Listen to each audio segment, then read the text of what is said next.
Hey, what's going on? Got a exhaust that fell off here. I gotta remake some hangers. I'll try and get you up in there. So that's what I'm putting on there now. So I bent this. I'm gonna weld that to the muffler and oversize this spot so it stays on the rubber hanger.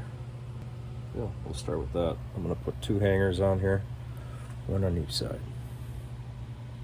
All right.